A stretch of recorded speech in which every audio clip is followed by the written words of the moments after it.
Buenas tardes, gracias a todos los que habéis tenido la venia de acercaros a esta reunión que ya va siendo tradicional en Gascueña y en casa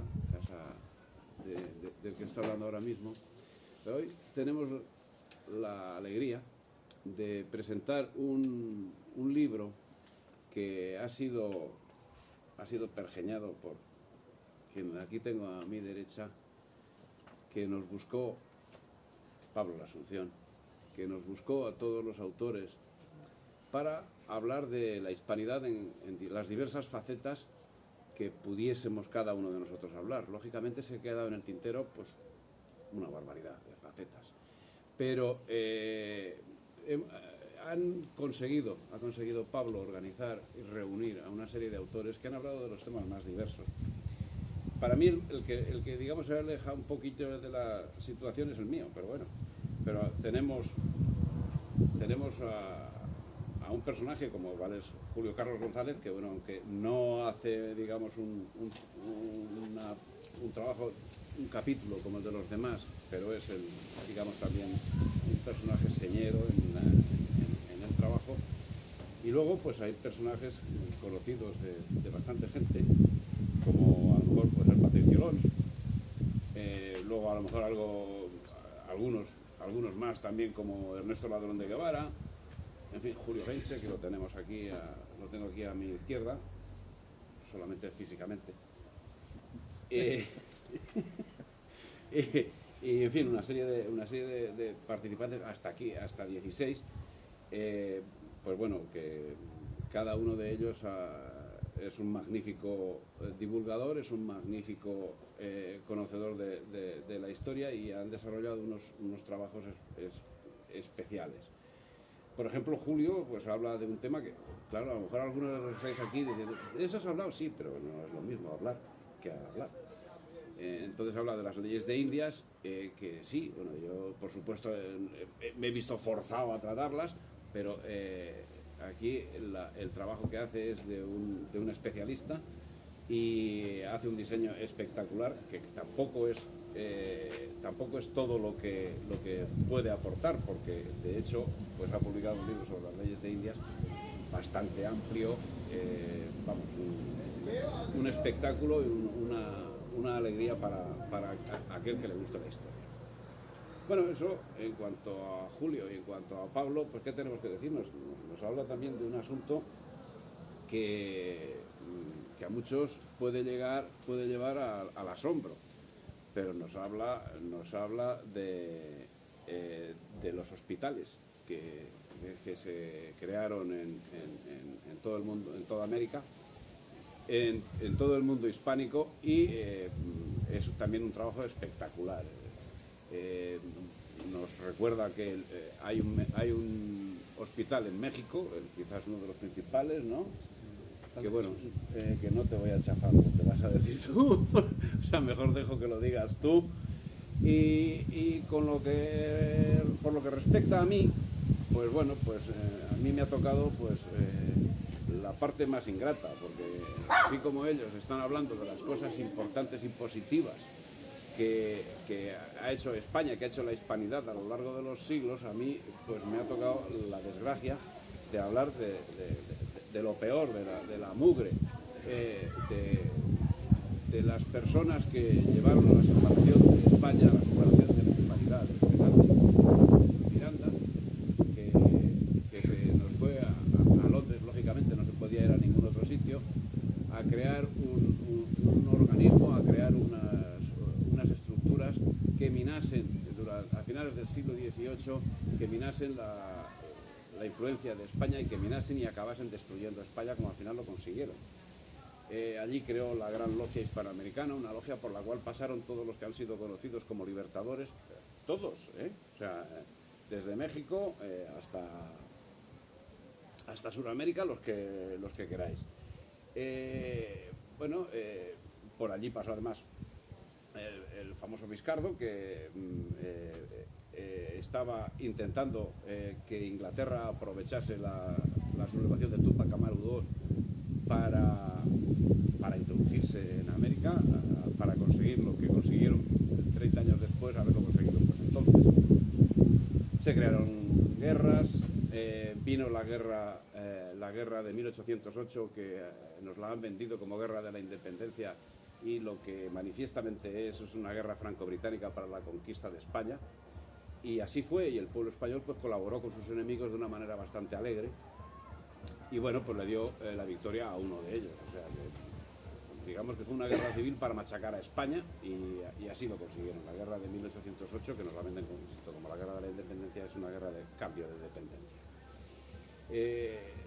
Posteriormente a la misma, pues en 1820, además, como si digamos que la España europea estaba ya en manos del enemigo, y sigue en manos del enemigo, no la han dejado desde ese momento, la España americana estaba siendo libre.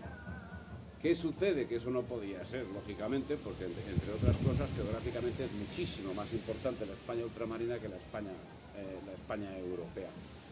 Y entonces, pues montó el chiringuito de Rafael de Riego, que sublevó o sea, cuando la situación en América estaba más que controlada, pues lógicamente el ejército, que no había recibido apoyo de la península en absoluto, donde estaba compuesto en un 90 y muchos % por naturales de América, y las reposiciones habían sido puestas también por naturales de América, en 1820 pues estaba necesitado francamente de un refuerzo que tenía que ser encabezado por Rafael de Riego, que lo que hizo fue sublevar ese ejército y dirigirse a Madrid, ganar la batalla de Alcolea.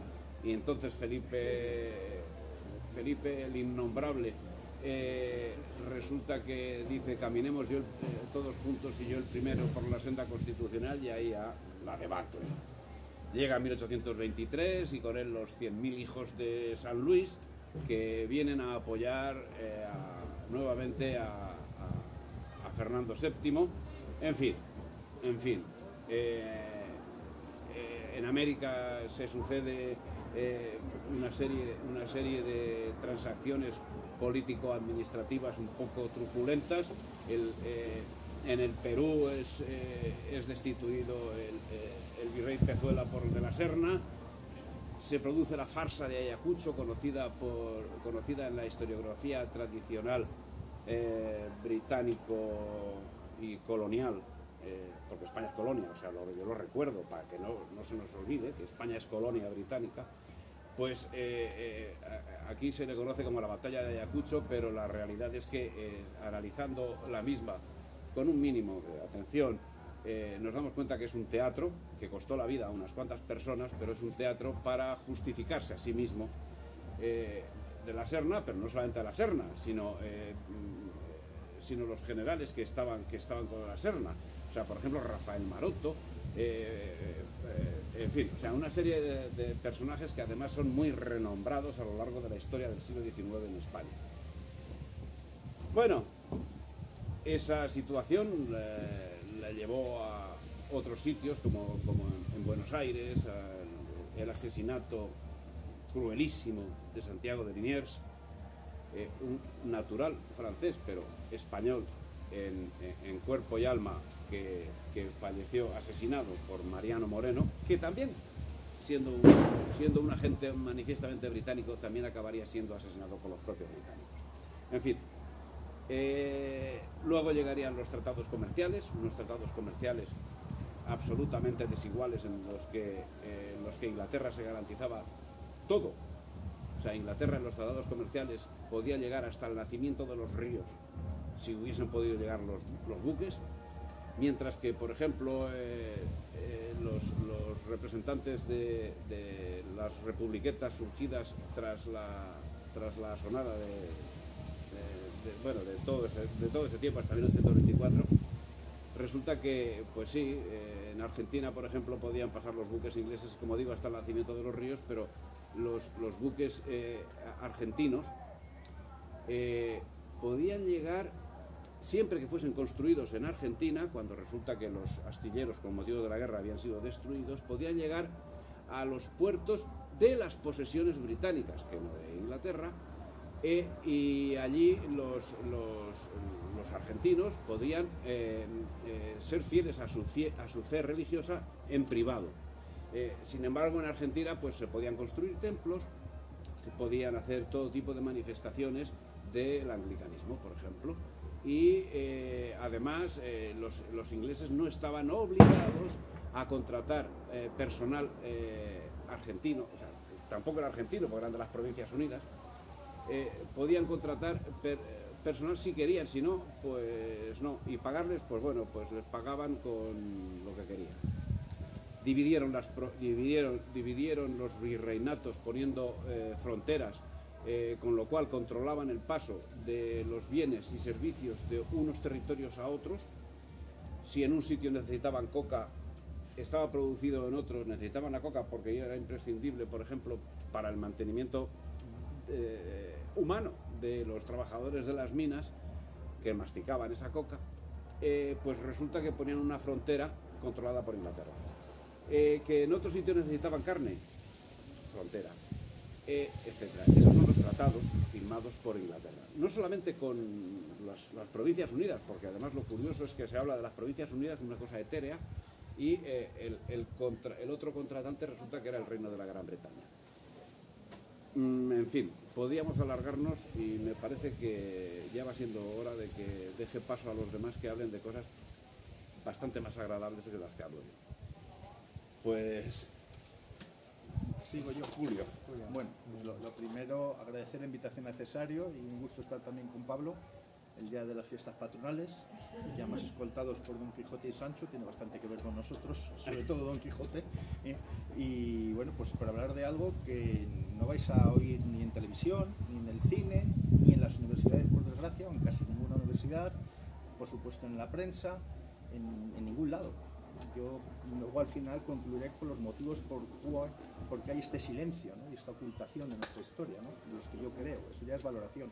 Pero empiezo dando información, como quiero hacer siempre, y pues a lo mejor leo brevemente algún textito, para que se valore realmente la importancia que tiene este tema, las leyes de Indias.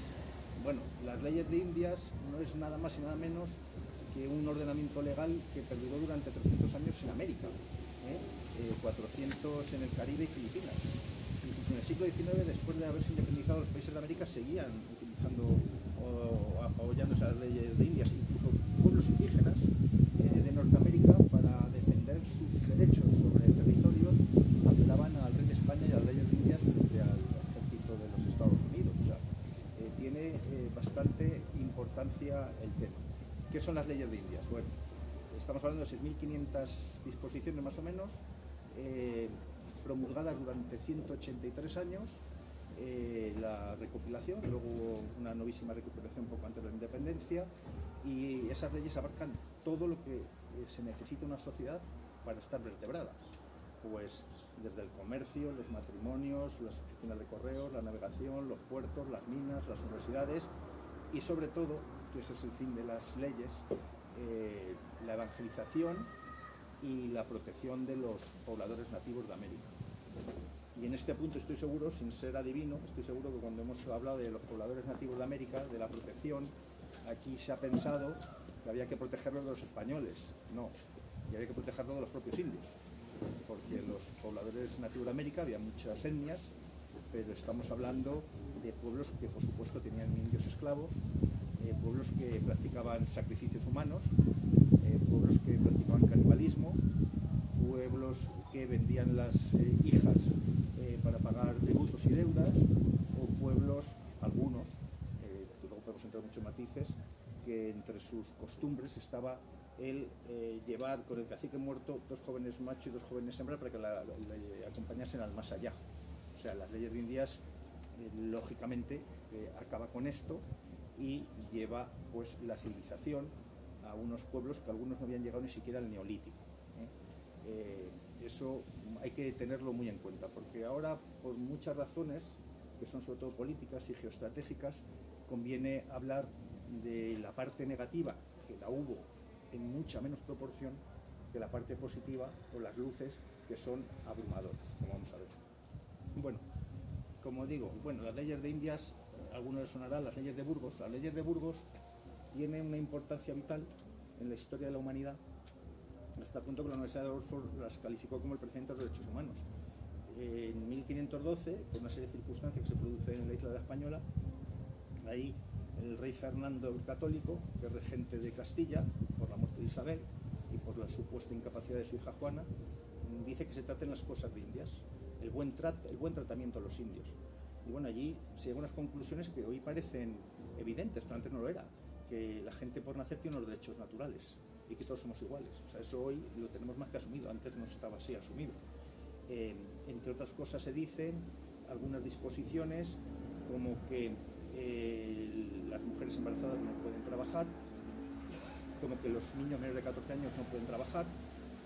Ojo, en Inglaterra hasta el año 1805 los niños menores de 9 años podían trabajar en lugares que estuvieran ventilados, perdón.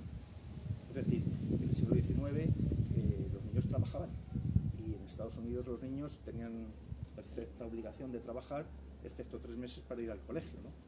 Y sin embargo las leyes de Indias están diciendo que menores de 14 años no podían ni debían trabajar. Luego diré a bote pronto algunas disposiciones muy en general. O sea que finalidad, evangelizar. Importante, la mentalidad.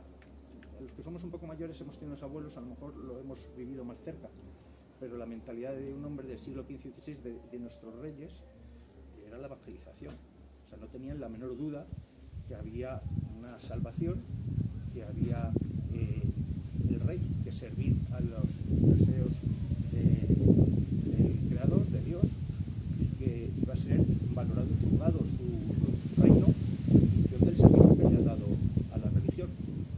Y no tenían la menor duda de que había sido voluntad divina, y desde luego hay muchas casualidades, el que puso a España en ese camino para descubrir un continente que estaba totalmente desconocido. Mentalidad, pues la mentalidad, y esto explica muchas cosas, es nosotros venimos aquí obligados por la divina providencia para salvar almas. Y estos señores que hay aquí son hijos de Dios como los demás. Y estos hijos de aquí son vasallos como los de Navarra, como los de los Sicilias o como los del reino de Murcia. Son personas que tienen los mismos derechos que los demás. Y ahí empieza una labor tajante para proteger a los indios, como he dicho, no solo de quien cometió abuso de los indios, sino contra los propios indios. A bote pronto, algunas leyes así, quiero leer, además siempre leo una disposición de la reina Isabel para que se valore lo que estoy diciendo. Démonos cuenta que llega Cristóbal Colón a Barcelona. Por cierto, Barcelona tiene bastante protagonismo en esto, ¿no? Mal que les pese, pero tiene bastante protagonismo en esta historia de América. Y llega Colón de milagro a España, porque si es posible que fueron algunos pueblos vikingos al norte de América, sin saber que habían llegado a otro continente, y posiblemente sin volver, el mérito de Colón no solo estuvo en ir, sino en saber volver, porque seguían además las mismas rutas que la navegación aérea, los vientos alisios, hay un camino de ida y otro de vuelta, y Colón llegó de milagro, puñetero milagro. De hecho, hicieron una promesa que se van a España y ven a ir a un santuario de Sevilla a dar gracias a la Virgen, porque estuvieron a punto de perecer en la vuelta. Y él, Colón, se desvía en 2 naves, una va a Bayona, otra él para restregárselo al rey de Portugal, para tocarle las narices, se va por Lisboa para decir, mira, he llegado a Zipango, no he descubierto el continente, pero no lo sabía, pero efectivamente por la ruta del oeste se llega a Zipango. Llega a Barcelona, y en Barcelona la reina Isabel, este es un documento, todo esto por supuesto España, no hay ninguna otra nación que haya puesto tal esmero en documentarlo todo, hasta el punto de que llevaban escribanos obligatoriamente. Lewis Hanke, que es fue presidente de la Academia de Historia Norteamericana de Massachusetts, un hispanista de mediados del siglo XX, decía, en todos los viajes de exploración españoles de conquista, tan importantes como la pólvora de los frailes eran los escribanos, que daban fe, levantaban acta de lo que allí se hacía, entre otras cosas para justificar, para dar fama a los que iban y para justificar todas las acciones. Bueno, pues en este documento, que como digo está en el Centro Superior de Investigaciones Científicas, dice Isabel la Católica el 29 de mayo de 1493, que le ha vuelto Colón, y dice la reina reina Isabel, procure y haga el dicho almirante que todos los que en ella van y más fueren de aquí en adelante traten muy bien y amorosamente a los dichos indios, sin que les hagan enojo alguno y procurando que tengan los unos con los otros mucha conversación y familiaridad, haciéndose las mejores obras que se pueda, que se les honre a los indios mucho. Y si caso fuere que alguno o algunas personas trataren mal a los dichos indios en cualquier manera, que sea el dicho almirante, como visorrey y gobernador de su Alteza, lo castigue mucho por virtud de los poderes de sus Altezas para que ello lleve. Es decir, todo lo contrario de la película que nos cuentan. De hecho, cuando tiran los monumentos de Isabel la Católica en América, yo me quedo pasmado y me enoja mucho, porque esto es como si los hombres de raza negra en Estados Unidos tirasen las estatuas de John Kennedy o de Martin Luther King, porque están tirando la estatua de su defensor. O sea, esta señora, la reina Isabel, entre otras razones porque su única idea era salvar almas, convertir al cristianismo. Por cierto, eso fue el motivo por el cual en 1503 se dicta otra disposición de los reyes católicos diciendo que los españoles y españolas se casen con indios e indias. Vale, 1503. En Estados Unidos, hasta 1967 yo había nacido, aunque aparento muchos menos años, pero yo había nacido, no se legalizaron en 16 estados de Estados Unidos los matrimonios interraciales, estaban prohibidos. Como sabemos, como algunos habéis visto, los negros no podían entrar a los cuartos de baño o a las universidades. Eso en América Hispana eso era impensable, 3 siglos antes. En Sudáfrica, en 1985, ya aquí hay bastante gente que había nacido, no estaban permitidos los matrimonios interraciales. En las leyes de Nuremberg, de la Alemania nazi, 3/4 lo mismo. Y el Imperio Británico, nuestros amigos, los funcionarios no podían casarse con nativos en 1940. O sea, nada que ver con la música. Sin embargo, la historia la cuentan al revés. Luego haré alguna reflexión sobre el particular. Otra rápida disposición del emperador Carlos V sobre el trato a los indios. En las leyes nuevas de 1542. Aquí, hasta tal punto, se actuaba con interés de hacer justicia y de ver si lo que se hacía estaba justificado desde el punto de vista de la fe católica, que en 1542 hay una controversia de un hombre muy peculiar que estaba mal de la cabeza, se llamaba Bartolomé de las Casas, tenía un propósito muy bueno que era proteger a los indios y que, dicho por él, el fin justificaba a los medios. Y luego otro que era Sepúlveda, que era un jurista reconocido, por el cual Carlos V paraliza la conquista, la mal llamada conquista, y se pone a debate si podemos o no podemos ir allí y seguir yendo allí. Eso no se lo ha planteado ni el Imperio Inglés, ni el otomano, ni el romano, ni los musulmanes, no se ha planteado nadie. Bueno, el rey Carlos V dice, con motivo de la promulgación de las leyes, lo siguiente: nuestro principal intento y voluntad siempre ha sido y es la conservación y aumento de los indios, y que sean instruidos y enseñados en las cosas de nuestra fe católica, y bien tratados como personas libres y vasallos nuestros, como lo son. Encargamos y mandamos a los del dicho nuestro consejo tengan siempre muy gran atención y especial cuidado, sobre todo la conservación y buen gobierno y tratamiento de los dichos indios, y de saber cómo se cumple y ejecuta lo que por nos está ordenado y se ordenare para la buena gobernación de nuestras islas. Es decir, leyes tenemos todas las que queráis diciendo esto. Estos no son vasallos, estos trátense igual que nosotros, y es que además, aunque se oculta, los indios en una gran parte, no todos, se integraron perfectamente con los españoles, en sus instituciones, en la guerra.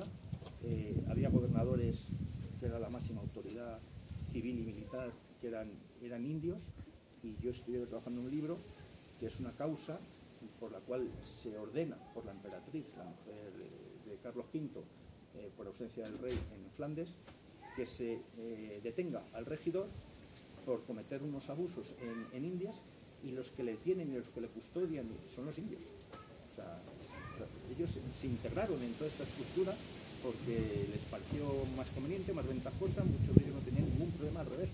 En el juicio que tuvo Hernán Cortés contra Delgadillo y contra otros primeros pobladores de América, tuvo 17 testigos Hernán Cortés indios, de los cuales 4 juraron por la fe católica y 13 por sus viejas costumbres. O sea, estaban integrados perfectamente en contra de lo que se nos dice. Otras leyes, muy rápido para que tengamos una idea, y tardo ya solo 5 minutos, una idea así general. Por ejemplo, leyes de Indias para que se conozca, la que hemos hablado de los matrimonios, la que hemos hablado de los menores, la inmunidad de las iglesias.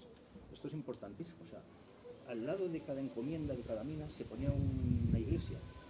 Y las iglesias estaban protegidas por la inmunidad, de manera que ninguna autoridad política, civil y militar podía entrar a una iglesia. Y además eso lo he visto yo con mis ojos. Yo recuerdo en época del régimen de Franco, la gente hacía manifestaciones, se escondía a las iglesias. Se escondía, o sea, decían lo que querían y se metían a las iglesias porque eran intocables. Y casi siempre se respetó en la historia de España y se ordenaba la inmunidad de las iglesias. Se decía, por ejemplo, que en los días de mercado los indios podían llevar a las ciudades que tanta riqueza les tuvieron a su alrededor, sus bienes y servicios para vender. En los presidios se decía que había obligación, se suprimieron las prisiones por deudas, cosa que no existía en toda Europa. La prisión por deuda existía hasta antes de ayer. Visitas obligatorias de los visitadores de indios a los presidios todas las semanas, y en festividades especiales como el día de Navidad y Jueves Santo en especial. Se llevaban libros de control y registro para ver cuál era la causa de presión del indio, los motivos, y bueno, había un control de lo que se hacía, de lo cual tenemos perfecta nota. Se regulaban los puertos, se regulaba, por ejemplo, que no pudieran ir las mujeres indias a España con sus maridos si no constataba por las autoridades la voluntad libre de la India de venirse a España, etcétera, etcétera, etcétera. Es decir, todo esto son pinceladas que podríamos decir, además de las que dije al principio, que ahí está la aportación de la civilización. Se erradicaron algunas prácticas aberrantes, como era la de comer carne humana, aunque fuera de persona muerta o prisionero, porque eso pareció bastante normal en algunos pueblos. La de prohibir vender las hijas en pago de deudas y tributos, hoy que vivimos, me parece muy bien, la defensa de los derechos de las mujeres. Bueno, a ver quién cambió la vida de las mujeres allí en América en el siglo XV, si no fueron los españoles. Y bueno, los ejemplos que he puesto antes de los enterramientos de jóvenes, etcétera, etcétera. Bueno, ¿qué trajo todo eso? Pues trajo, al grano, el desarrollo económico que llevó a esas tierras. Primero 250 años de paz, que eso no lo han vivido en los últimos 200. Se tuvieron 250 años de paz, prácticamente desde 1545. En América no hubo ningún conflicto interno. Lo único que fue intentos de Inglaterra de ocupar esos virreinatos españoles, que fracasaron por la defensa que hicieron los pobladores de allí del Reino de España. Y bueno, pues el resultado fue, como digo, un desarrollo económico que le hizo a Lima y Perú las ciudades más prósperas del mundo en el año 1800, antes de las independencias. Y quiero leer algún pequeño texto, bueno, 3 reseñas de extranjeros. A mí me gusta citar a los extranjeros, no porque los españoles valgamos menos, sino porque a nosotros mismos nos parece más objetivo y neutral el extranjero, ¿no? Aunque no lo sea. Aquí hay un historiador portugués que decía la diferencia entre la colonización portuguesa y la española. Esto aparece en un libro de Josep Pérez, en el libro Mitos y tópicos de la historia de España. Y Jaime Cortesao dice: el colonizador español era jurista, soldado y jinete. El portugués, sin embargo, buscaba solo el beneficio del comercio. El español lo que le importaba era el prestigio que le daba el poder y la fama. Yo creo que y todavía tenemos mucho de eso. Dice James Bryce, esto es una publicación de 1912, que se queda anonadado, que conoce, bueno, todos los anglosajones cuando entraron en las tripas de España comparaban con lo suyo y les llamaba mucha atención. Decía James Bryce en un libro que se llama South America, Observations and Impressions, y decía respecto en América, dice: no había odio a las razas. Dice: los españoles en América no se conducen con los indios como los yanquis, los holandeses o los ingleses. No hay allí la aversión que se nota en California o Australia con los chinos, indios y japoneses. Y explica las causas por las que no hay ese odio, esa aversión.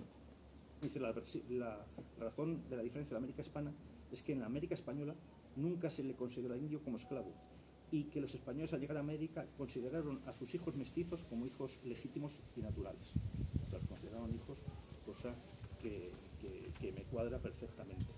Y otra última cita, está en la obra de Escuderías, de 1836, Henri Corelot, que es un francés, un historiador francés, dice en su ensayo político sobre la Nueva España, dice, es imposible que una nación supuestamente atrasada como la española fuera capaz de enseñar semejantes industrias en América, y que podría considerarse a los españoles una raza cruel y exterminadora cuando se complaciera en crear semejantes instituciones que se crearon en América, ni tampoco cabe en lo posible pensar que en el decurso de tan pocos años se alcanzaron un resultado tan maravilloso si no fuera por un pueblo español dotado de singularísimas cualidades para una obra tan ardua como la de colonizar y civilizar un mundo nuevo. En los tiempos modernos esto solo lo ha hecho España. Eso decían otros rivales. Conclusión final. ¿Por qué no nos enseñan la verdad histórica? ¿Por qué esto se tiene que divulgar aquí y no se cuenta en las universidades? Porque se cuenta lo contrario, además. Se cuenta cuentos chinos. Vamos a ver, la historia se presta a la manipulación política. Es lo de George Orwell, ¿no? Que decía: quien controla el presente controla el pasado, y quien controla el pasado controla el futuro. Decirle usted, yo hago la historia a mi medida, yo cuento aquí un cuento porque yo quiero llevar a este colectivo de 500 millones de señores que hablamos igual, que pensamos igual, que tenemos unos valores humanistas cristianos, y yo a estos voy a merendar y voy a destruirlos y a jugar con ellos.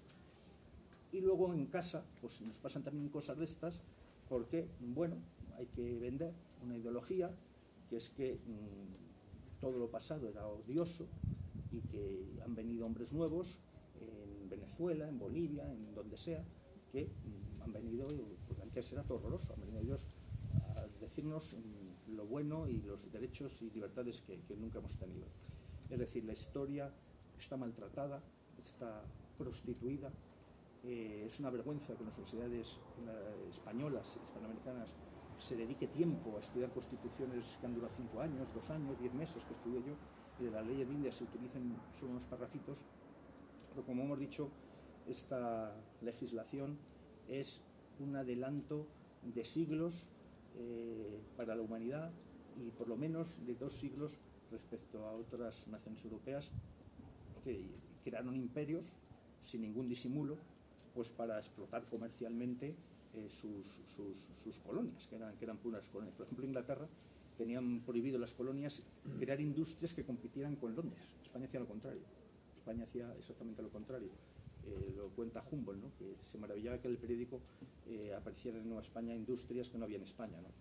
En lo que era Nueva España. Bueno, resumen. Gracias por estar aquí, dedicarnos 20 minutos. Merece la pena reflexionar un poquito sobre esto, de vez en cuando, de salir de las orejeras que llevamos puestas y donde nos llevan, porque la historia tiene tantas evidencias en nuestro caso y tantos motivos para saber la importancia que tuvo nuestro pasado, que bueno, cosas como las que hace Cesario las considero muy necesarias. Muchas gracias.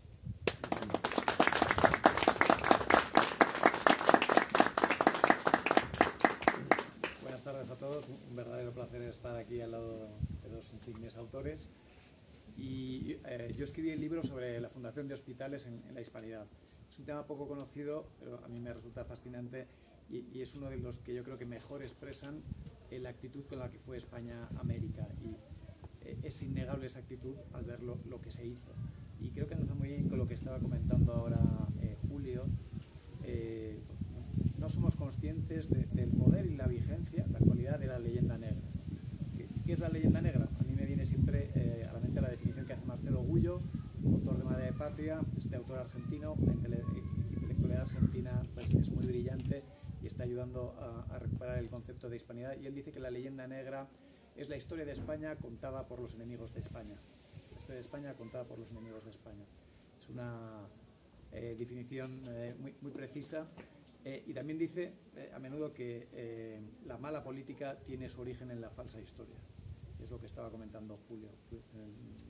¿por qué estos últimos 200 años se ha contado una falsa historia? Pues porque a toda una comunidad, a la comunidad hispana, había que hacerle creer que eran lo peor del mundo para estar desunida, ¿no?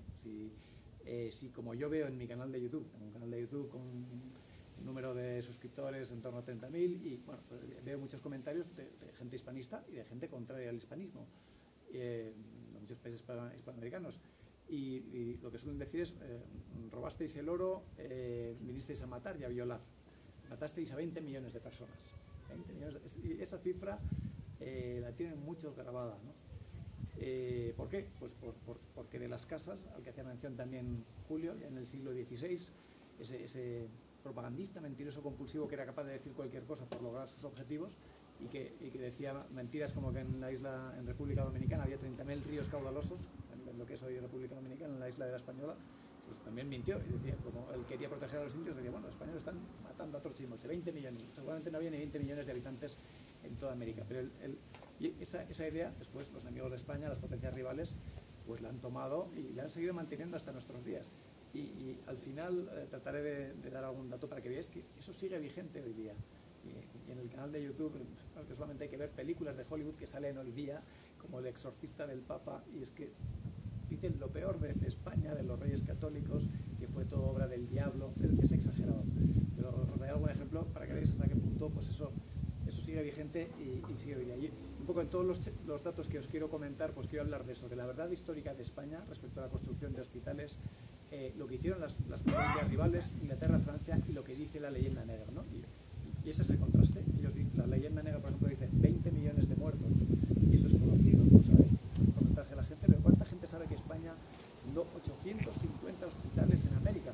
En 3 siglos, 850 hospitales, además de miles y miles de enfermerías, lazaretos, casas de socorro, una actividad brutal para proveer la asistencia sanitaria a los habitantes indígenas, los que, como decía Julio, ya desde un primer momento se les consideró súbditos, por lo que hoy diríamos ciudadanos, eran ciudadanos como los demás. Y desde un primer momento se quiso que las ventajas de España, los avances de la civilización española en el Renacimiento, pues llegaran allá. Yo creo que los datos que os voy a comentar os van a sorprender, porque la fuerza, la pujanza con la que España llegó a América es difícil de imaginar, ¿no? Entonces son 850 hospitales. Y el primer hospital se funda en 1504, apenas 12 años después del descubrimiento. Bueno, 12 años. Ahora veremos lo que hicieron las potencias rivales. O sea, cuando llega el primer gobernador de la Española, la isla de la Española, lo que es República Dominicana, Haití hoy, que es la primera isla en la que se asentó España, y desde ahí pues se lanzó la conquista de México, etcétera. Llegó el primer gobernador, Nicolás de Obando, con unas instrucciones súper concretas de parte de los reyes católicos para fundar hospitales. Decía así, en las instrucciones que tenía: hagan las poblaciones donde vea que fuere necesario casa para hospitales en que se acojan y curen así los indios como los cristianos. O sea, ya desde el primer momento, como comentaba Julio, y después con el testamento de Isabel la Católica, cuando muere el año siguiente, pues hay esa preocupación por incorporar a los indígenas a la corona y que tengan ya todas las ventajas, que sean unos ciudadanos más de la corona. En 1511 se promulga una cédula que dice que en los mismos hospitales se tienen que curar a los cristianos y a los indígenas. Para cuando digan, no, es que no se cura a los mismos. Mentira total. Y luego, la primera de las leyes de Indias que mencionaba, de ese cuerpo legal amplísimo, 6.000 leyes, que no se estudia, que debería estudiarse con todo el detalle, que ya en 1540 se promulga, pues se dice lo mismo, que se funden hospitales en todos los pueblos de españoles e indios, encargamos y mandamos a nuestros virreyes, audiencias y gobernadores que con especial cuidado provean que en todos los pueblos de españoles e indios de provincias y jurisdicciones se funden hospitales. Una preocupación absoluta por llevar lo que era la civilización española a América. El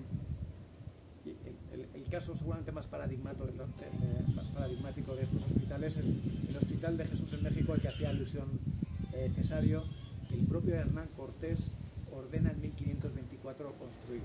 En 1521 la toma de Tenochtitlán, ya en 1521 ordena construirlo y 3 años después ya está funcionando, en 1524. Siempre tenemos seguramente la idea de que cuando se fundaban ciudades en América, los españoles construían la catedral, construían el cabildo. Yo tengo tan claro que también se construía el hospital. No sé si conocéis la plaza del Zócalo de México, esa plaza preciosísima, donde está esa gran bandera mexicana hoy día, donde está en un lado la catedral, y en otro lado está el palacio presidencial, que mandó construir Cortés, y desde el que AMLO López Obrador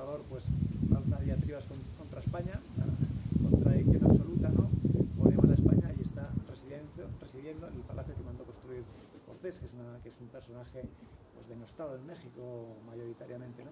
Pues nada, 200 metros más allá hay un hospital que hoy día está funcionando. 500 años después, el Hospital de Jesús, que mandó construir Hernán Cortés, sigue prestando asistencia sanitaria a los mexicanos de hoy día. 500 años de hospital funcionando. Es el hospital en la hispanidad más antiguo que sigue funcionando. En España está el Hospital de San Pau en Barcelona, pero cambió de edificio. Es el hospital de todos los países hispanos que lleva más tiempo funcionando en el mismo sitio. Es un edificio precioso, con un patio interior. Os animo a que veáis fotos en el libro o en internet, pues con unos arcos muy amplios para que entrara la luz y el aire para favorecer la curación de los enfermos. Vamos, que si me pongo enfermo a mí me encantaría que me curaran allá. Hoy día se está proveyendo la más moderna cirugía en este hospital, que curiosamente también alberga los restos de Hernán Cortés, que después de muchas peripecias pues están guardados en la capilla del hospital. El propio Hernán Cortés en su testamento dejó que las rentas de sus casas en México fueran para financiar este hospital. Me parece que es algo sorprendente y que es poco conocido. Como os decía, al final, en toda América 850 hospitales, miles de enfermerías, casas de socorro, lazaretos. En Filipinas 46 hospitales.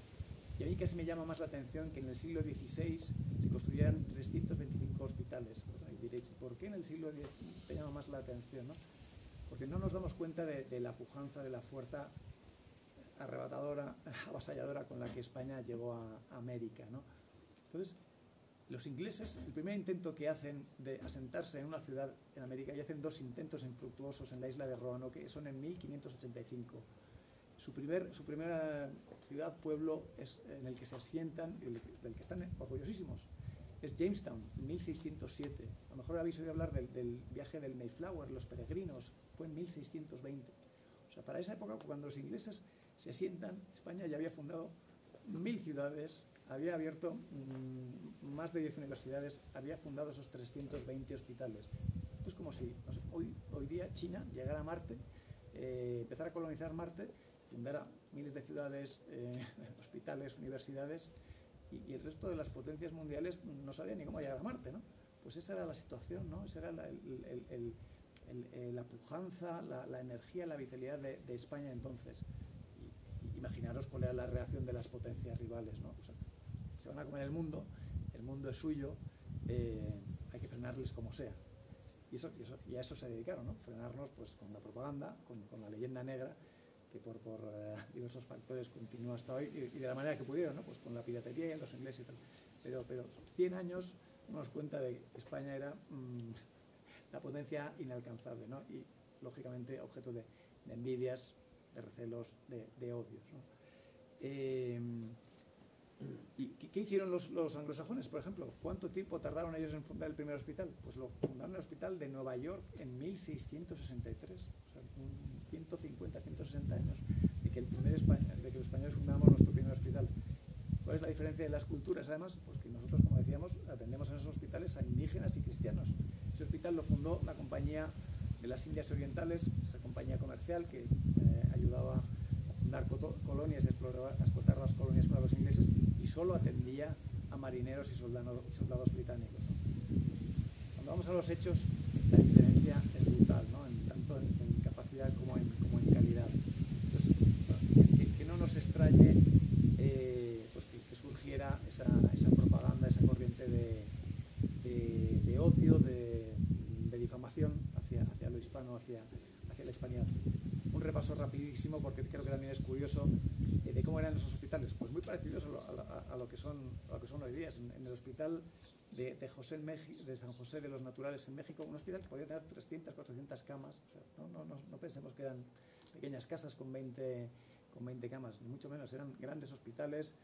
Trabajaban en este hospital 3 cirujanos, 2 médicos, 3 practicantes mayores, 7 practicantes menores, 2 boticarios, varios capellanes, muchos cocineros, personal de limpieza, 300, 400 camas. Y la vida era parecida a la de un hospital de hoy día, ¿no? Se hacían rondas por la mañana, por la tarde, se anotaba junto a las camas cuál era el diagnóstico, la situación del enfermo. No tan diferente a lo que nos podemos imaginar que es un hospital de hoy día. Y tenemos datos, además, que más o menos el 90% de los enfermos que entraban en el hospital salían curados. Eso también es otro de los ataques que se hacen a hospitales. Se morían todos, en absoluto. O sea, es más, la medicina que se ejercía en América tenía pues, todos los avances de la medicina occidental, más todos los avances de la medicina indígena. Muchas plantas, como la planta de la quina, que cura el paludismo, incluso hoy día, pues se llevaron a la medicina mundial pues, con origen en los conocimientos indígenas. Y incluso personas viajaban desde Europa a América para ser curadas. O sea, pensamos también que Nueva España, México, era más pujante. O sea, la Ciudad de México era más pujante que Madrid, sobre todo en el siglo XVIII, mayor riqueza, mayor consumo de carne y de cereales per cápita que Londres y que París. Entonces, todo esto hay que ocultarlo, hay que mentir sobre el pasado, hay que trasladar la idea de que España era lo peor, porque si no, esos 500, 600 millones de habitantes que forman la comunidad hispana pues tendrían un motivo sobre el que pensar que deben estar unidos y que su presente sería mejor si estuvieran juntos. Y os hablaba antes, ya voy cerca a terminar, de la realidad de la leyenda negra, para que no pensemos que esto es, siglo XVI, XVII, nos difamaron, pero esto no sigue existiendo hoy día. Sigue existiendo, y un ejemplo es lo que la comunidad anglosajona y la comunidad hispana hizo con respecto a la viruela, el caso de la viruela. En 1770, y esto ya es finales del siglo XVIII, ¿no? Con la ilustración avanzada, los ilustrados ingleses pues estaban, el capitán Geoffrey Amherst, que era el capitán general de los ejércitos, todavía Estados Unidos no se había independizado de Inglaterra y estaban luchando contra los indios de los Grandes Lagos, pues no tuvo mejor idea que para vencer a esos indios contaminar unas mantas con viruela y regalárselas a los indios. Y a los pocos días después estaban muriendo hombres, mujeres y niños. No nos debe extrañar esto de que morían hombres, mujeres y niños, porque en el siglo XIX hay anuncios en los periódicos de lo que pagaban los distintos estados, el estado de Utah, por cada cabellera de indio, varón, mujer o niño muerto.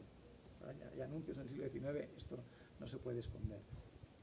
Bueno, eso es lo que hacían respecto a la población indígena con el virus de la viruela del mundo anglosajón. ¿Qué hicimos los españoles?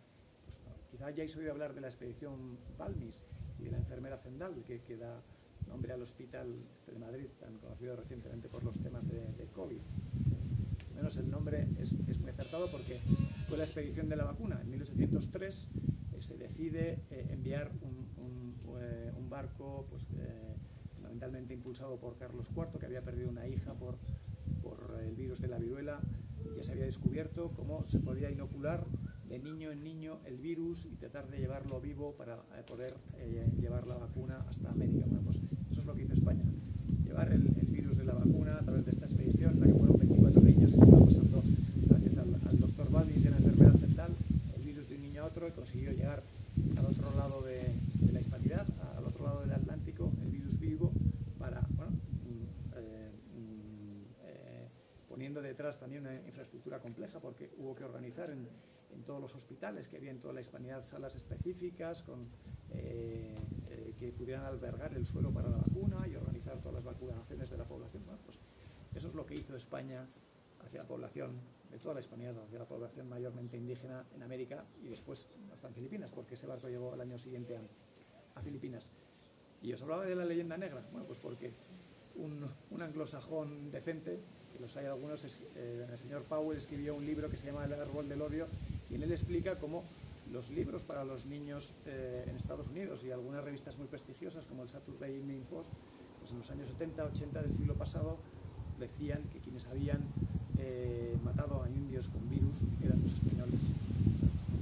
La verdad, la mentira, la verdad da lo mismo si han utilizado las películas de Hollywood, si han utilizado la mentira para difamar, para hacer creer que los españoles fueron lo peor, y se siga diciendo que solo fuimos a robar, a matar y a violar. Y bueno, ya para finalizar, y viendo que estamos aquí delante del Quijote, me atrevo a hacer una última reflexión, porque al final es esta pelea que estamos dando contra la leyenda negra, por defender los valores de la hispanidad contra los valores de otras comunidades. Yo hablo a menudo del mundo anglosajón, pero de otras comunidades. Tenemos en la hispanidad tan interiorizados ciertos valores que nos pensamos que toda la comunidades los comparte, y creo que no es así. Pues nosotros tenemos muy interiorizado el valor católico cristiano de que todos los seres humanos somos radicalmente iguales. No todas las comunidades comparten esto que nosotros podemos intuir una verdad. Seas cristiano practicante, no lo seas. Todos lo tenemos prácticamente en nuestros genes incluidos. Como comentaba Julio, hasta los años 60-70, 18 estados estadounidenses no permitían el matrimonio entre población blanca y población negra. No todas las comunidades tienen interiorizado esto. No todas las comunidades tienen interiorizado que hay una vida espiritual o que el dinero no es lo único, no es el único valor para medir las cosas, ¿no? Nosotros creo que en la comunidad hispana tendemos a pensar que no es solo una vida material, sino que hay una vida espiritual. Y ya me atrevo también a mencionar una frase del Quijote que me parece que también define parte de cuáles son nuestros valores. Y hay una frase del Quijote que dice que no es un hombre más que otro, sino hace más que otro. Y bueno, pensamos que se miden las personas por su comportamiento, por sus acciones. Un poco no todas las comunidades piensan así. Hay comunidades que son prácticamente supremacistas de origen, y esto puede parecer una frase rara, pero nuestro rey Felipe, en su discurso de investidura como rey, de proclamación como rey, leyó esta misma frase. Entonces yo creo que quizá no pensemos que tenemos estos valores tan interiorizados, pero es así. Tenemos que ser conscientes que no todas las comunidades lo tienen, nosotros tenemos una perspectiva del mundo y tenemos que luchar por crear un espacio para implantar esa perspectiva. Y nada más. Muchas gracias a todos.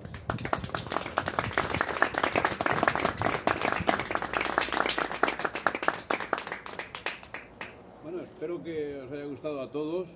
Espero que lo que hemos dicho haya abierto alguna puerta, haya perfeccionado algún pensamiento, y que os anime a preguntar aquí y ahora para ampliar alguna cosa, sin piedad. Si no lo sabemos, pues nos callaremos. O sea, por lo que a mí respecta, si me decís algo y patino, pues digo, bueno, pues lo siento, pero por ahí no lo sé. Porque claro, no somos Dios. O sea, vamos aprendiendo cada día un poquito. Yo te digo, yo he vivido en Panamá, como sabes. He vivido en la provincia de Chiriquí, que es la limítrofe con Costa Rica. Y allí hay una etnia muy grande, enorme, que se llaman los Ngobe. No sé si tenéis idea de... Bueno, en Panamá hay 3 regiones, 3 comunidades que tienen, pues son como aquí las autonomías, ¿no? En su autonomía, incluso en algunas llegan a cobrar. Bueno, lo que quiero decir es que lo que termináis de manifestar ahora es posible que se revierta. La comunidad indígena está creciendo 10 veces más que la comunidad europea, nacional, llamarle como queráis. Hay un amigo médico que precisamente hace estadísticas y dice que ya hay tantos niños en Gómez, en esa provincia, que es donde están, como el resto de los otros niños.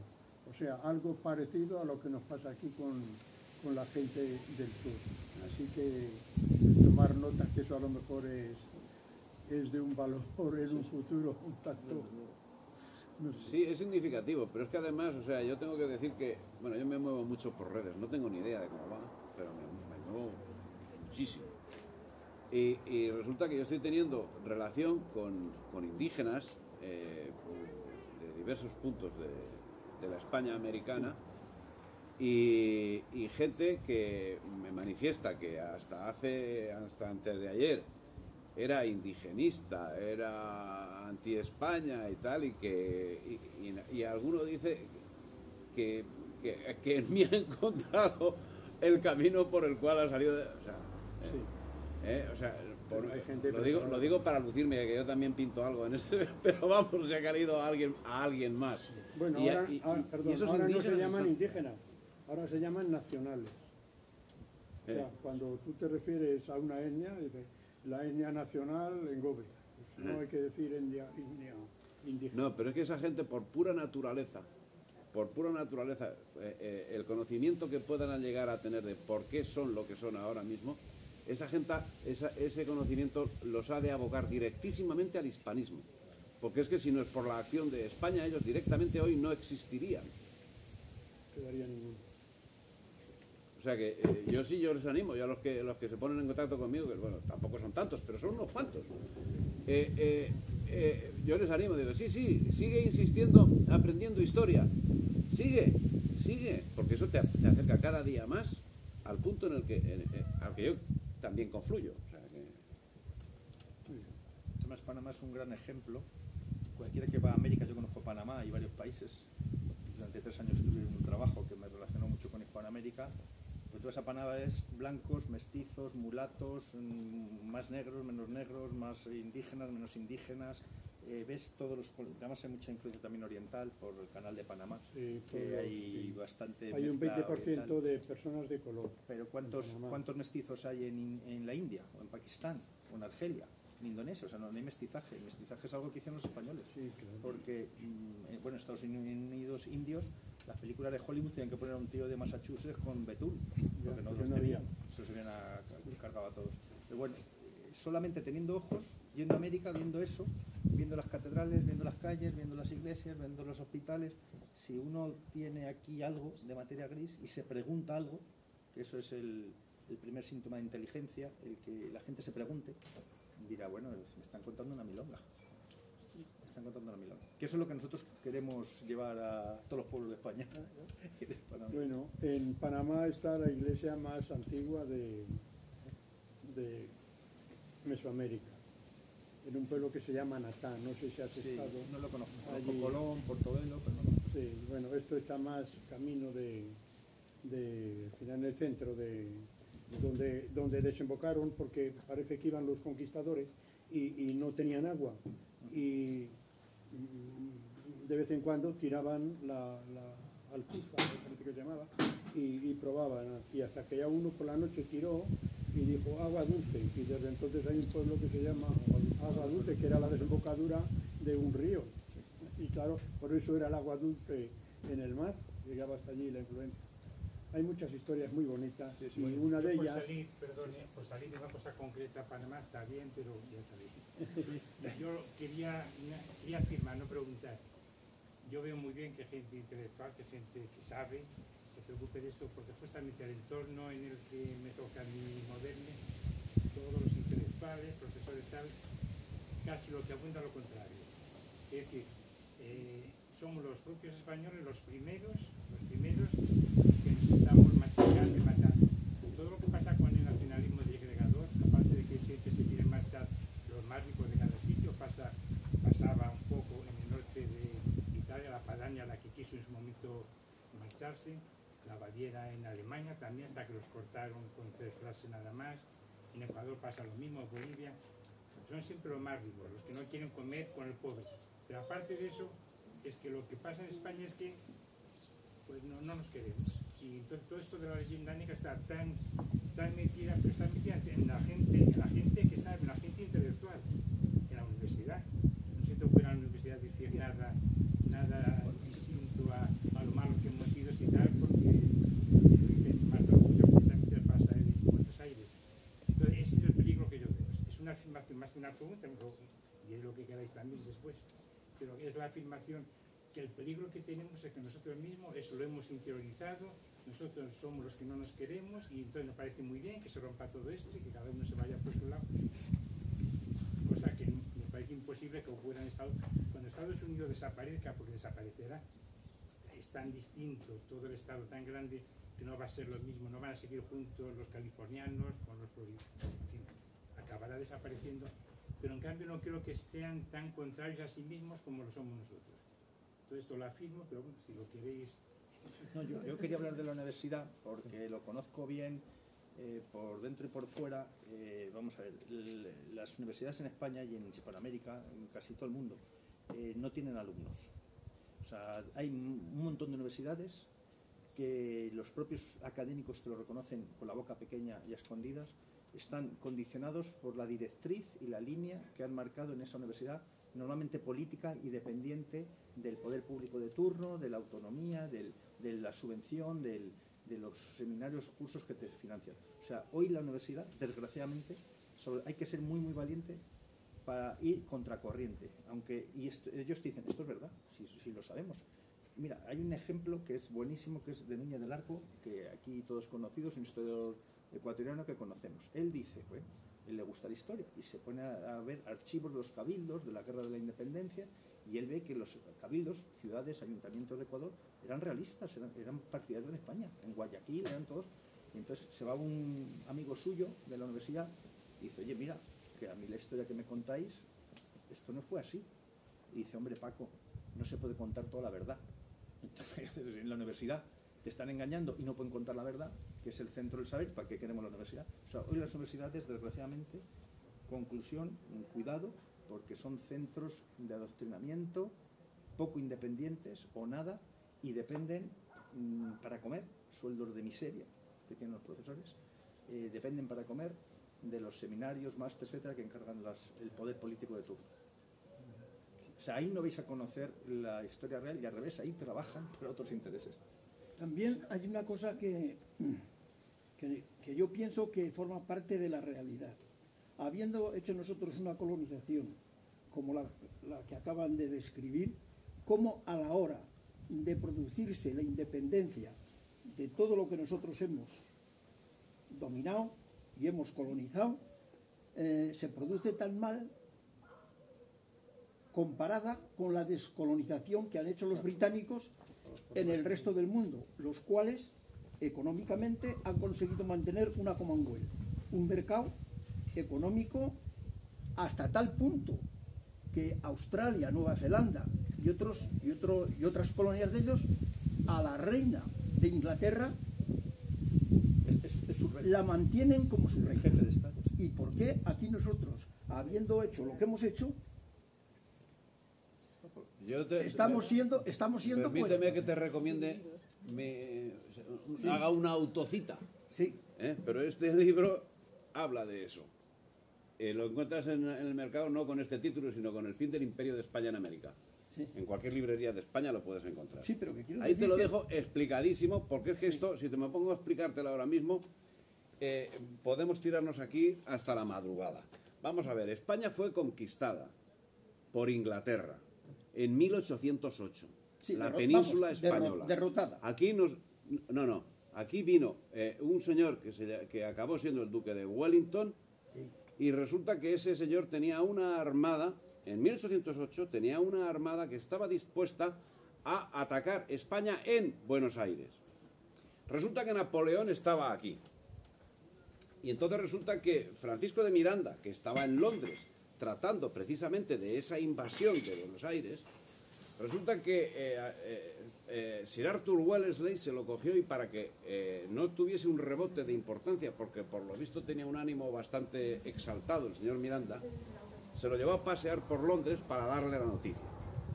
Le dio la noticia de que la armada que él estaba tan convencido que iba a atacar Buenos Aires, le dijo, no vamos a ir porque el gobierno ha dicho que vayamos a España a luchar contra los franceses. Se lo puso con un rebote de importancia, pero se tuvo que aguantar como buen súbdito británico que era. Llega el señor Wellesley aquí y dices, coño, ¿qué puede venir a hacer un hombre que iba a atacar a España en Buenos Aires? ¿Qué puede venir a hacer aquí? Bien, pues aquí llegó y lo hicieron capitán general de los ejércitos de España. ¿Qué hizo a continuación? Destruir los castillos que rodeaban Gibraltar.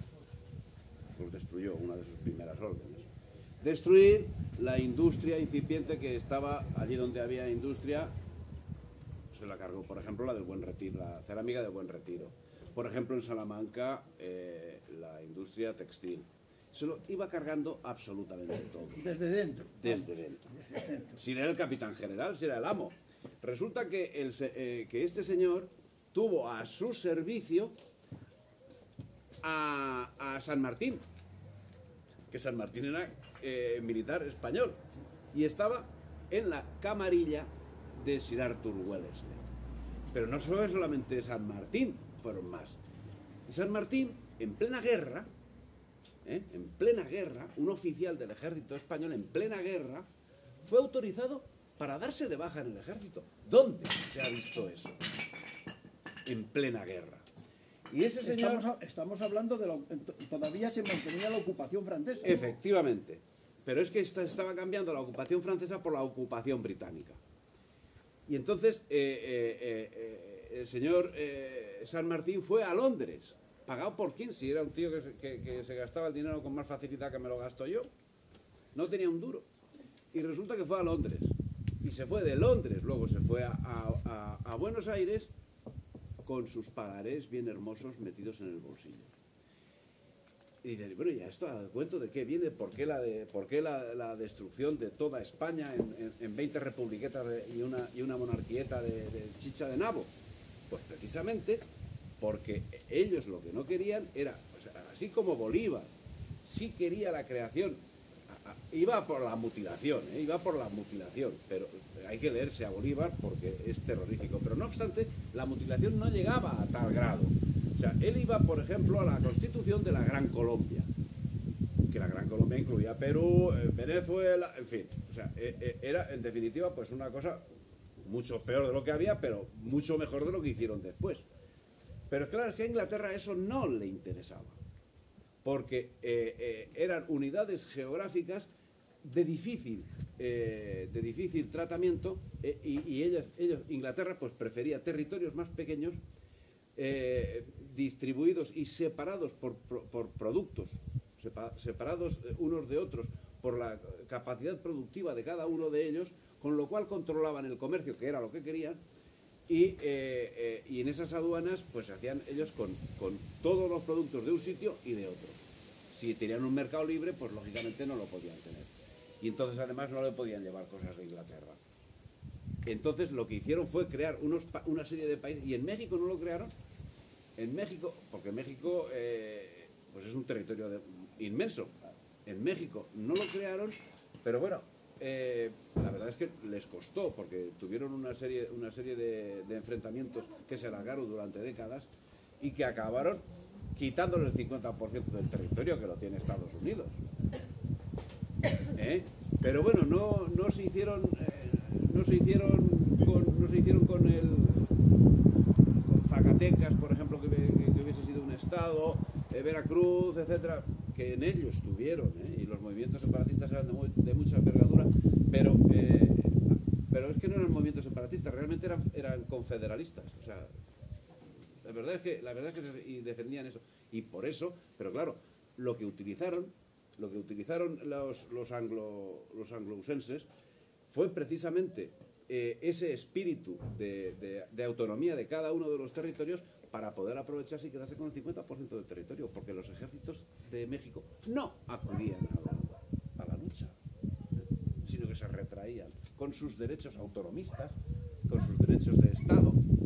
Eso les retraía y no enviaban gente y no enviaban medios, y por eso en los Estados Unidos se les comió el 50% del territorio. Entonces, ¿que por qué Inglaterra no tal y por qué España sí? Creo que te lo acabo de explicar.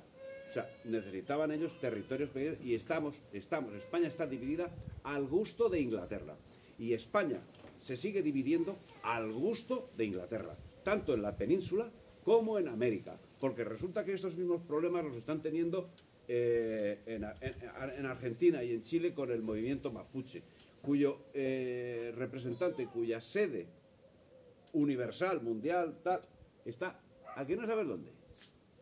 No. En Londres, casualmente. Es que hay casi todos tienen ahí, en Londres casi todos tienen ahí una sede. Casualmente el movimiento separatista mapuche tiene su sede en Londres.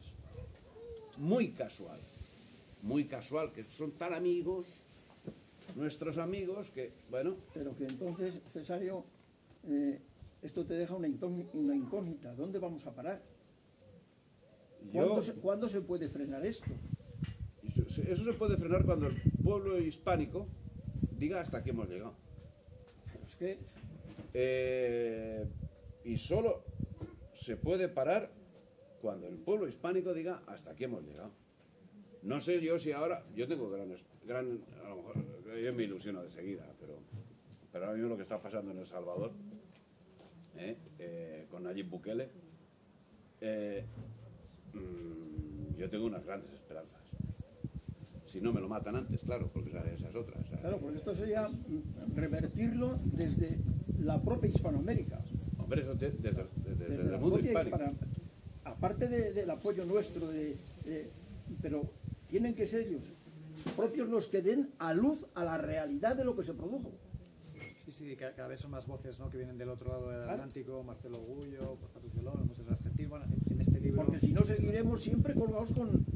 Y en breve, la medalla negra. aquí vendrá Paco Núñez del Arco, que está aterrizando hoy en Madrid. Sí. Yo de todas maneras creo que el paciente tiene signos de recuperación. Yo quiero ser optimista, no sé si lo veré, mis hijos espero, porque tenemos unas herramientas, primero que es las tecnologías. Hoy tenemos contacto con gente de Ecuador, de México, de Puerto Rico. Este libro somos 16 de Hispanoamérica. Y entonces eso nos permite, yo digo que nuestra realidad es como quien tenía un sistema eléctrico, un circuito eléctrico que se cortó por varios sitios, y cuando tú recuperas ese circuito eléctrico, lo vuelves a conectar, por ahí fluye energía, que es lo que nos está pasando. Yo veo que esto cada vez la gente abre más los ojos. Puede Tiene... efectivamente que sea la solución las nuevas tecnologías, la comunicación. Y la inmigración, porque yo ahora voy por Madrid y de verdad el 50% yo no somos de estas biotipo de personas, son hispanoamericanos, en fin. Madrid ahora mismo es Hispanoamérica y España es Hispanoamérica, y el que viene aquí ya empieza a ver las cosas de otra manera y ya no somos el ogro que se come los niños crudos y ya indaga en la historia.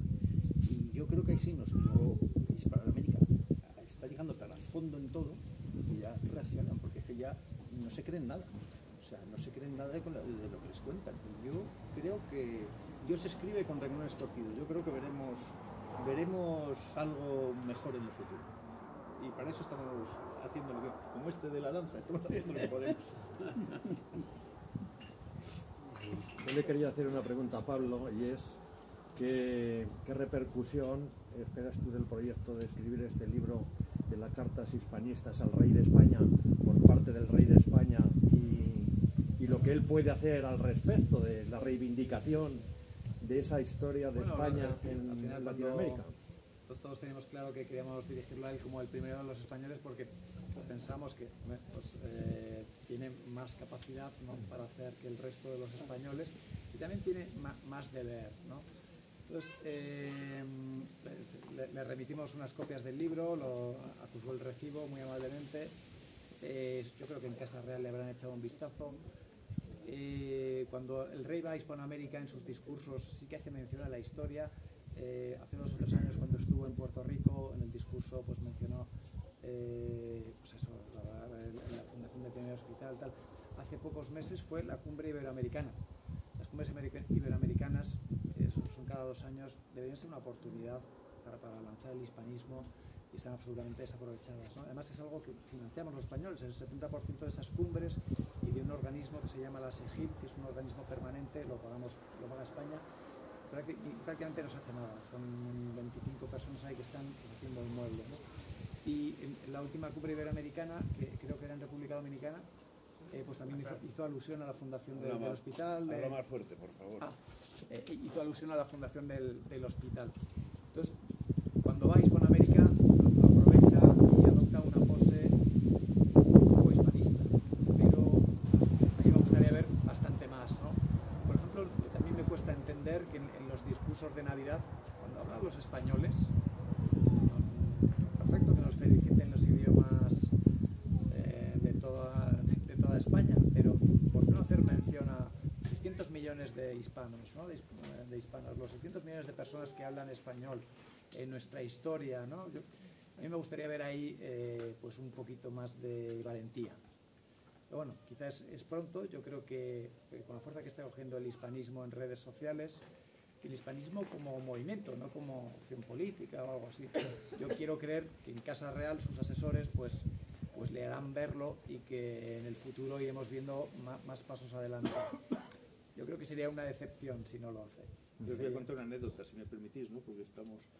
a mí me pasó, digo, para valorar un poco la figura del rey, que sabemos los límites que tiene, que no tiene, puede enseñar la patita, así un poquito de vez en cuando, porque realmente el rey está muy limitado. Pero yo estuve en una charla en Cartagena hablando de esto, las leyes de Indias. Entonces, el organizador de la charla, Cartagena es un sitio muy militar, ¿no? Como podéis imaginar. Y yo mandé la charla y al cabo de los días me llama el organizador de la charla. Dice yo, Julio, ¿puedes por favor entregar un libro, un regalo con una dedicatoria a la siguiente persona que te voy a decir? Por favor, toma nota. Digo, vale. Dice, apunta, Felipe VI de Borbón. Digo, vale. Dice, vas a dejar este libro, se lo vas a llevar a este señor que se pone en contacto contigo. Entonces me llama un señor, no, Julio, sí, pues vamos a quedar en tal sitio y tal cual. Y quedamos en tal sitio y tal cual. Y me viene un señor en un coche oficial, militar, general, allí todos cuadrándose. Voy a omitir el nombre porque, en fin, no me parece. Y entonces sale allí, yo recordando mi mili, mi general y tal. Y entonces dice, bueno, Julio, el libro dice, yo te aseguro, me dijo él estas palabras, dice, esto está esta tarde en la mesa del rey. Y te aseguro que al rey le interesan mucho estas cosas. Fueron palabras textuales que me dijo el general, y además es lógico, porque es su oficio y es su historia y es su futuro, además. Entonces, bueno, yo creo que la Casa Real tiene que conocer esto a la perfección y ha tenido muy buenos instructores de historia de verdad, historiadores de verdad, y no de estos subordinados al plato de lentejas. Entonces, bueno, yo creo que si algo hay que nos conecta, unas pocas, como han hecho los ingleses con Kenia, con Jamaica y tal, que es de las Barbados, que no hicieron nada los ingleses allí, pero son el rey, el jefe del Estado es el de Inglaterra, pues a lo mejor algún día tenemos esa figura que pueda unir, ¿no? O pueda por lo menos pegar lo que se despegó hace 200 años. Yo os quería hacer una segunda pregunta, esto ya lo podéis contestar cualquiera de vosotros, en el sentido de que habéis hablado de las leyes indias, habéis hablado de la creación de hospitales, de la leyenda negra anglosajona creada contra lo que hizo España allí, pero no habéis hablado de lo que hizo realmente la Iglesia Católica allí, porque creo que la Iglesia Católica tiene mucho que ver en el hispanismo. Ahí he hecho yo un poco de menos si alguno de vosotros queréis tocar un poco ese tema de la labor que hizo la Iglesia junto con los que entonces dirigieron un poco la cuestión política de allí para el crecimiento de esa sociedad.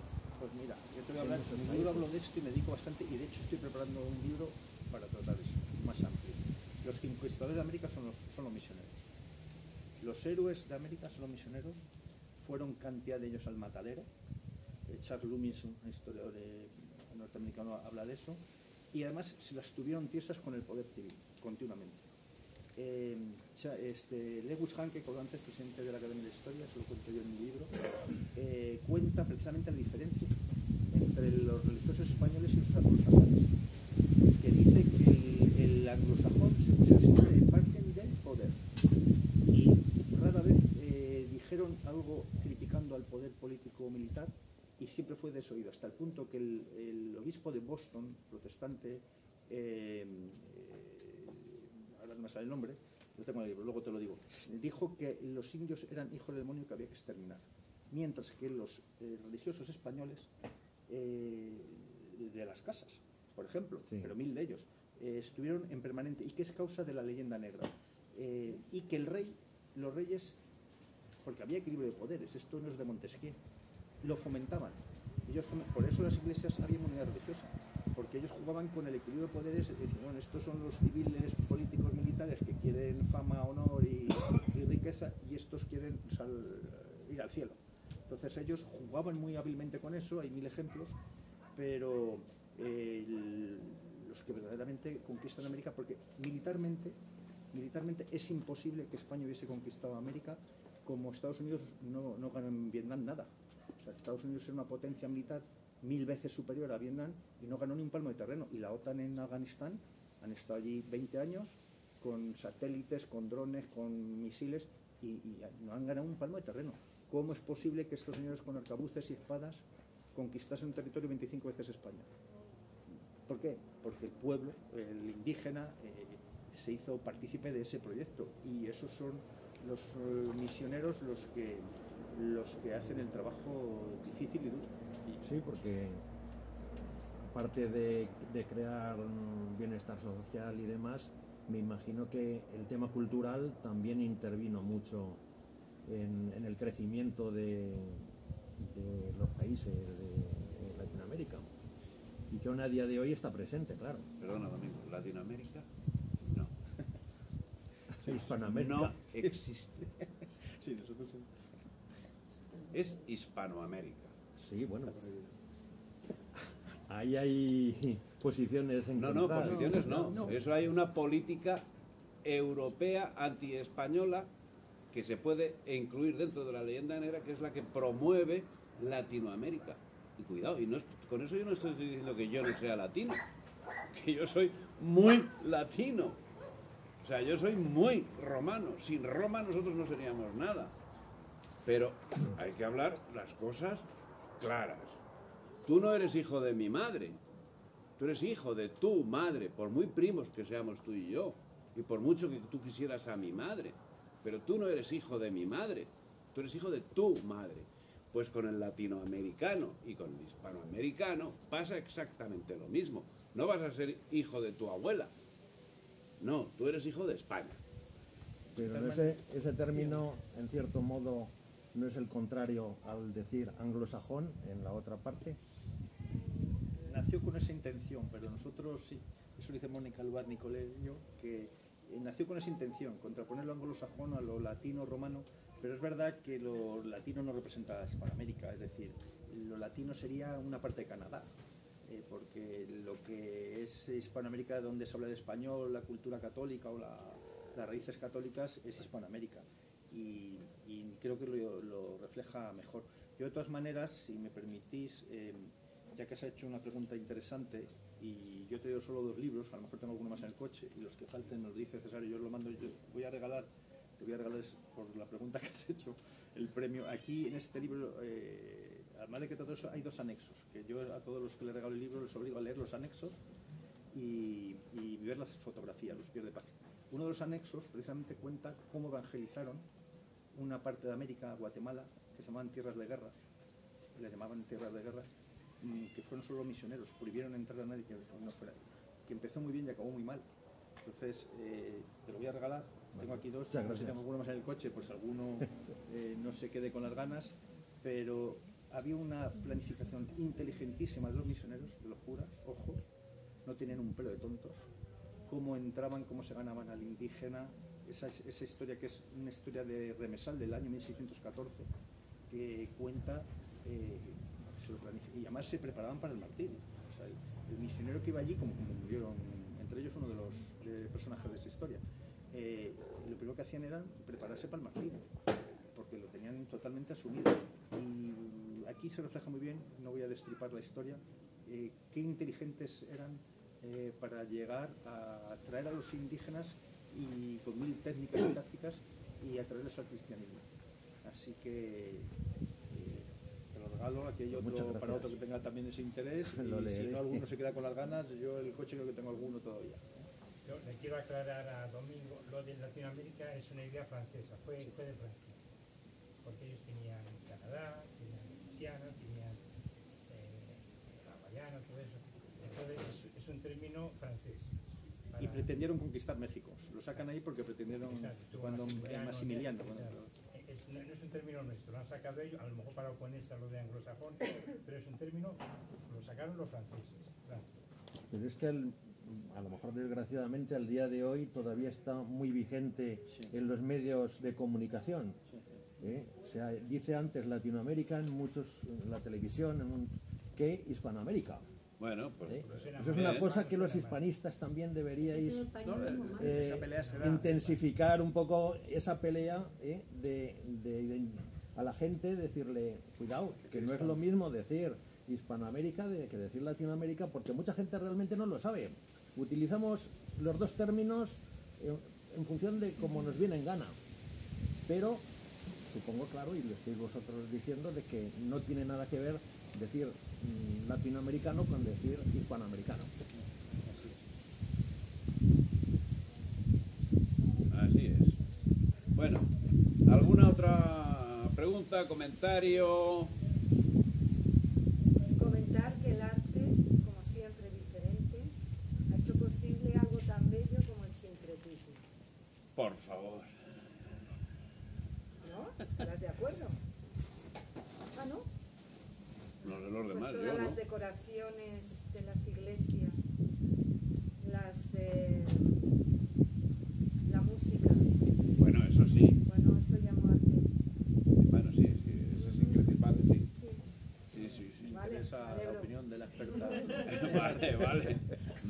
Vale, sí, sí. Lo que pasa es que yo en el arte patino y entonces, claro. Claro, eso puede ser todo. Nosotros aquí en este libro escribió un doctor en catedrático de música chileno, afincado en Sevilla. Él dice que la música es la bomba atómica, porque la música hispana está perfectamente identificada, que eso une pueblos, que hay unas raíces. Él dice incluso que el flamenco viene de América. Los fandangos, es una mezcla. Estoy hablando del sincretismo, Sí. ¿eh? Y bueno, No, pero- es que tengo un disco maravilloso, cantado por gente de esos lares. Sí, aquí hay un autor de Sí. aquí, es o sea, músico y además, o sea, de Quilapayún fue uno de los que coordinaban el tema de Quilapayún y todas esas historias. Es un fenómeno. Y había música clásica. Sí. Y perdona que te había entendido, o sea, que no ha sido, por supuesto ha sido un fallo mío, eso sí que sí. Ya me extrañaba no estar de acuerdo contigo, guapísima. Muchas gracias. Bueno, ya por último, yo os quería preguntar que nos dijerais a través de qué canales o de qué sitios se puede adquirir el libro que estáis presentando. Pues aquí se puede adquirir ya, Aparte de aquí. Aquí ya lo sé. pero en cualquier librería. En cualquier No, te librería. pongo y por caso, pues no sé, Amazon, por Sí, decir. Amazon o, también. está y en, o alguna de las plataformas que hay por ahí que... en la web del editor, que es venden. que La es Casa ND del Libro, Editores, como hay algunos... Sí. con un poquito de descuento en la web del editor, SND Editores, con el código ñ, Ujú. hacen, me parece que es un 10% de descuento. Pero Muchas vamos, gracias. quiero decir que por supuesto que aquí y luego en cualquier librería y por internet, sí, o sea, la difusión es fenomenal, ¿eh? La difusión es muy buena. Mira, yo ya lo tengo, pero te cojo dos para mis dos hijos. Vale, Si me das uno, entonces. Que se difunda el mensaje. pues muy bien, Fenomenal. pues muchas gracias. Nada. Venga.